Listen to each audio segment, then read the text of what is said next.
Hello, everybody, and welcome to another day reading in our Bibles. Happy Monday. It's another start to a week. It is day 326. We're going to continue reading in Ezekiel. We're going to finish off chapter 44 and start chapter 45.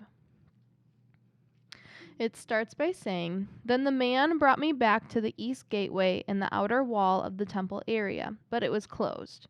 And the Lord said to me, 'This gate must remain closed. It will never again be opened. No one will ever open it and pass through, for the Lord, the God of Israel, has entered here. Therefore it must always remain shut. Only the prince himself may sit inside this gateway to feast in the Lord's presence. But he may come and go only through the entry room of the gateway.' Then the man brought me through the north gateway to the front of the temple. I looked and saw that the glory of the Lord filled the temple of the Lord, and I fell face down on the ground. And the Lord said to me, 'Son of man, take careful notice. Use your eyes and ears and listen to everything I tell you about the regulations concerning the Lord's temple. Take careful note of the procedures for using the temple's entrances and exits. And give these rebels, the people of Israel, this message from the sovereign Lord. O people of Israel, enough of your detestable sins. You have brought uncircumcised foreigners into my sanctuary, people who have no heart for God. In this way you defiled my temple, even as you offer me my food, the fat and blood of sacrifices. In addition to all other detestable sins, you have broken my covenant.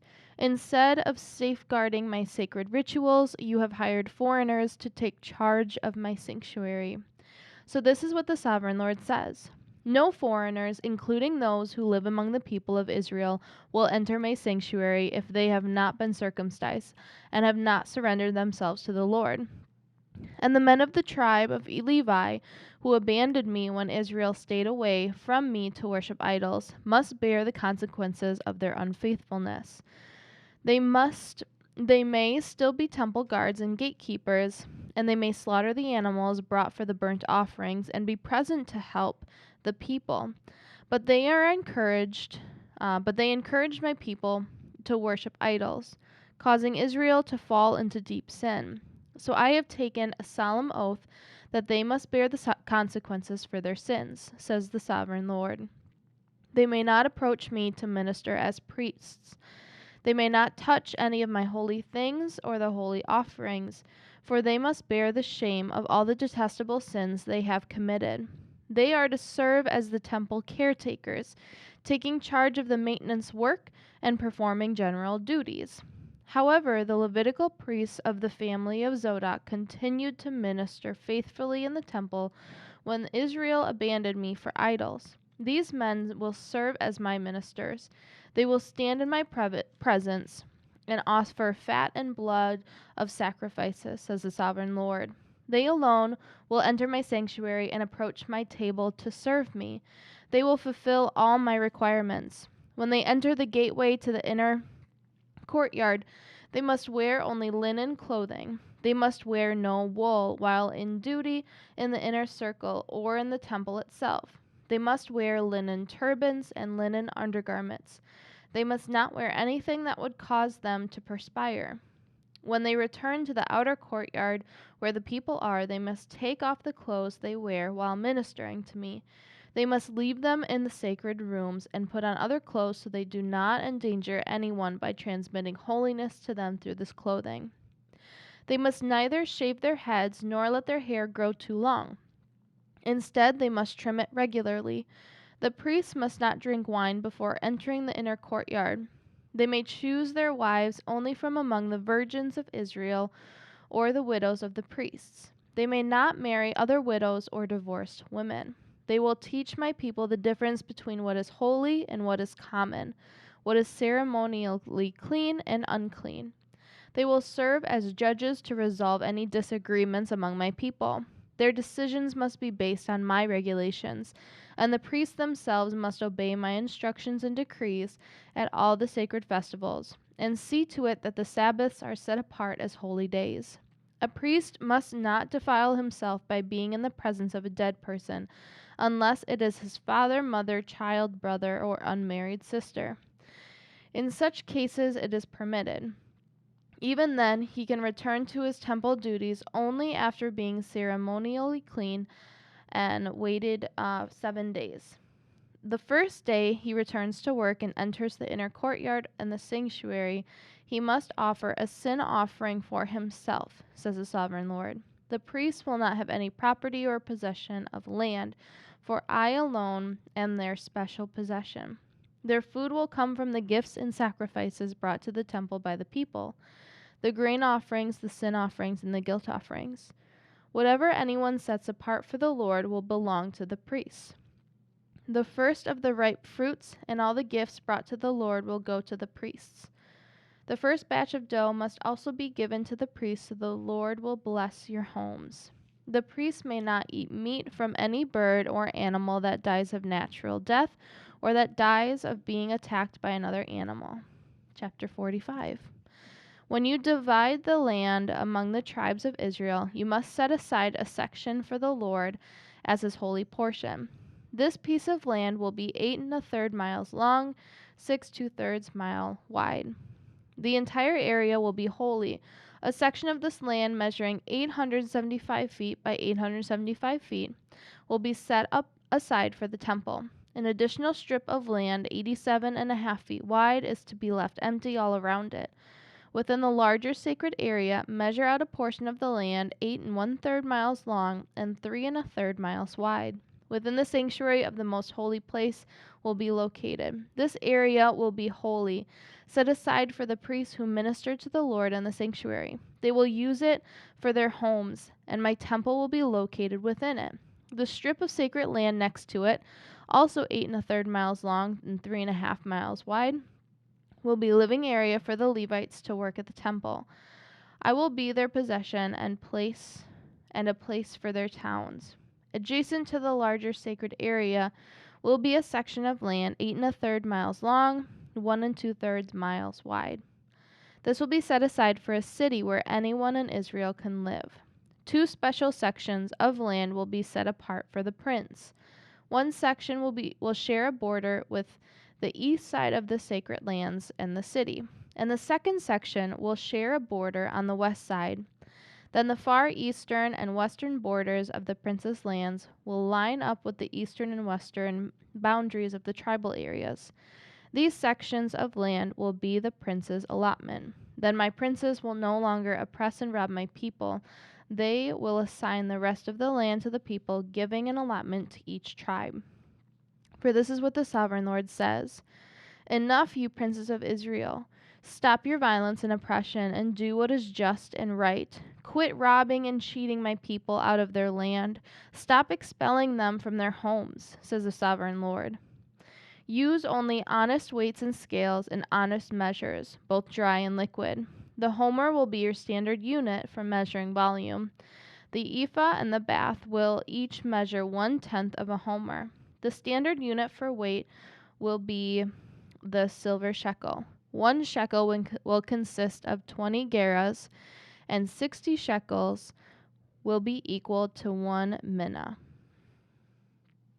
All right, so that was Ezekiel. We get to go over to reading 1 Peter. We get to start Peter today. We're going to read a little bit of chapter 1. It says, "This letter is from Peter, an apostle of Jesus Christ. I am writing to God's chosen people who are living as foreigners in the provinces of Pontus, Galatia, Cappadocia, Asia, and Bithynia. God the Father knew you and chose you long ago, and his Spirit has made you holy. As a result, you have obeyed him and have been cleansed by the blood of Jesus Christ. May God give you more and more grace and peace. All praise to God, the Father of our Lord Jesus Christ. It is by his great mercy that we have been born again, because God raised Jesus Christ from the dead. Now we live with great expectation, and we have a priceless inheritance, an inheritance that is kept in heaven for you, pure and undefiled, beyond the reach of change and decay. And through your faith, God is protecting you by his power until you receive the salvation which is ready to be revealed on the last day for all to see. So be truly glad. There is a wonderful joy ahead, even though you must endure many trials for a little while. These trials will show that your faith is genuine. It is being tested as fire tests and purifies gold, though your faith is far more precious than mere gold. So when your faith remains strong through many trials, it will bring you much praise and glory and honor on the day when Jesus Christ is revealed to the whole world. You love him even though you have never seen him. Though you do not see him now, you trust him, and you rejoice with a glorious, inexpressible joy. The reward for trusting him will be the salvation of your souls. This salvation was something even the prophets wanted to know more about when they prophesied about this gracious salvation prepared for you. They wondered what time or situation the Spirit of Christ within them was talking about when he told them in advance about Christ's suffering and his great glory afterward. They were told that their messages were not for themselves, but for you. And now this good news has been announced to you by those who preached in the power of the Holy Spirit sent from heaven. It is all so wonderful that even the angels are eagerly watching these things happen. Awesome. It's a good start to 1 Peter. We're going to go over to our Psalms 119. We're reading 17 to 32. It says, "Be good to your servant, that I may live and obey your word. Open my eyes to see the wonderful truths in your instructions. I am only a foreigner in the land. Don't hide your commands from me. I am always overwhelmed with the desire for your regulations. You rebuke the arrogant. Those who wander from your commands are cursed. Don't let them scorn and insult me, for I have obeyed your laws. Even princes sit and speak against me, but I will meditate on your decrees. Your laws please me. They give me wise advice. I lie in the dust. Revive me by your word. I told you my plans, and you answered. Now teach me your decrees. Help me understand the meaning of your commandments, and I will meditate on your wonderful deeds. I weep with sorrow. Encourage me by your word. Keep me from lying to myself. Give me the privilege of knowing your instructions. I have chosen to be faithful. I have determined to live by your regulations. I cling to your laws. Lord, don't let me be put to shame. I will pursue your commands, for you expand my understanding." It's good. He's the one that gives us our wisdom. It's awesome. We're in our Proverbs 28, 8 through 10. And it says, "Income from charging high interest rates will end up in the pocket of someone who is kind to the poor.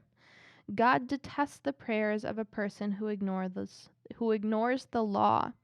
Those who lead good people along an evil path will fall into their own trap, but the honest will inherit good things."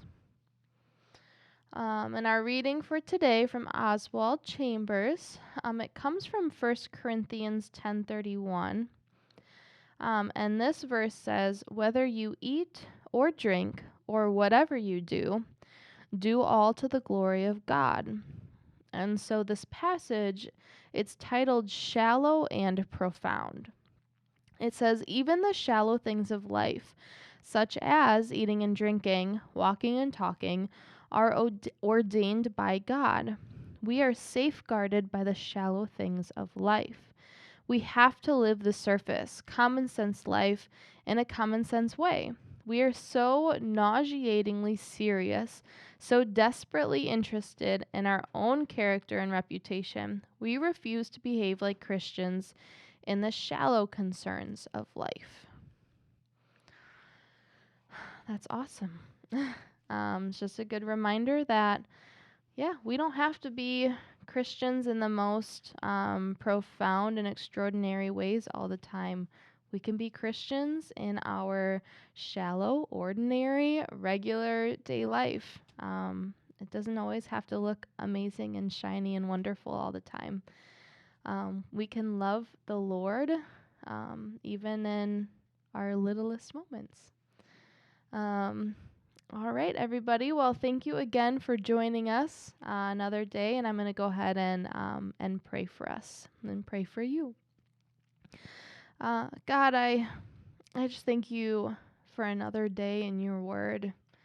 And I'm so thankful that you give us your word, that you give us this time to read your word and to get to know more of you and get to know more of your heart. So God, I come to you just in awe and praise and just with a thankful heart this week. God, as we're coming into Thanksgiving, I just want to be overwhelmingly thankful for everything in my life.